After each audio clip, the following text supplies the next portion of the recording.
உடலும் மனசும் நல்ல ஆரோக்கியத்தோடு இருப்பதுதான் வாழ்க்கை. இந்த இரண்டையும் போராட வைத்துக் கொண்டு சம்பாதிப்பது உடல் நலத்தையும் தன் மனநலத்தையும் கெடுப்பதற்காகத்தான் இருக்கிறது. உடல் நலத்தையும் மனநலத்தையும் பாதுகாக்க வேண்டுமென்றால், வேலை வெட்டி இல்லாமல் நீ எவ்வளவு சம்பாதித்தாலும் இந்த உடலை பாதுகாப்பாகவும் இந்த மனதை பாதுகாப்பாகவும் வைத்துக் கொள்ள முடியாத அந்த பணம் என்ன செய்யப் போகுது? அது எதிர்கால சந்ததிகளுக்கு உதவும் என்று நீ சொல்வது காதில் விழுகாமல் இல்லை.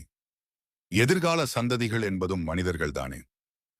அவங்களுக்கும் இந்த உடலும் மனமும் ஒவ்வொரு மனிதனுக்கும் வேறு வேறான நிலையில் இருக்கக்கூடியது. வேறு வேறு சிந்தனையில் இயங்கக்கூடியது. எத்தனை மனிதர்கள் இந்த மண்ணில் பிறந்து கொண்டு வளர்ந்தாலும் எல்லோருக்குமே உடலும் மனமும் ஆரோக்கியமாக இருக்க வேண்டியது அவசியம். உடலும் மனமும் நல்ல ஆரோக்கியத்தோடு இருப்பதாக வெளி உலகத்திற்கு காட்டிக் கொண்டிருந்தால் வெளி உலகத்திற்கு எந்த நஷ்டமும் இல்லை. உன்னை நீயே ஏமாற்றிக் கொள்வதற்கு அது உனக்கு வேண்டுமானால் வசதியாக இருக்கும்.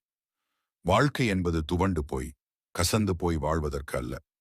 மனதையும் இந்த உடலையும் இந்த மனதையும் எவையெல்லாம் அதுதான் நாகரிகம், அதுதான் கௌரவம், அதுதான் புகழ் என்று உன் உடல் நலத்தையும் மனநலத்தையும் கெடுத்துக் கொண்டு வாழ்வதற்கு பெயர் நாகரீகம் என்று சொல்ல முடியாது. எந்த யுகத்தில் மனிதன் வாழ்ந்தாலும் உடலும் மனமும் நன்றாக இருந்தால்தான் மனிதனாக பிறந்ததற்கு ஒரு அர்த்தம் இருக்கும். உடலுக்கு ஒத்துப்போகக்கூடிய உணவுகள், மனம் ஒத்துழைக்கும் செயல்கள், இவை இரண்டையும் ஒழுங்காக நாம் பார்த்து கொண்டால் நோயற்ற வாழ்வோடும் நிறைவான மனதோடும் ஏன் வாழ முடியாது?